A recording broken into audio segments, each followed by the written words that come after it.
Саламатсыздар ма, 6 сынып оқушылары? Мен Төтебекова Оразайым. 6 сыныптың 2-90 тжб-сы. Қазақстан тарих пәнінің тжб-сы.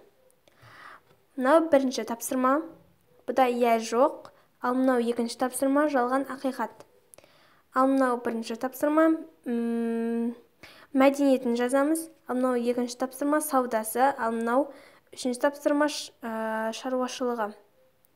Бұның барлығы дұрыс. Ал мынау төртінші тапсырма. Ұлы жібек жолы туралы. Ал мынау бесінші тапсырма, осындай жылдар берілген. Қай мемлекеттің соғысқан немесе сондай жылдар берілген. Соларды жазамыз. Жазып қойдым. Жазылмай жатқан оқушылар болса, осыларды көшіріп алса болады. Менің осы жазған тжбым сендерге көмек берсе, маған лайк басып, коммент жазып кетуді ұмытпаңыздар. Қоңыраушаны басып қойыңыздар.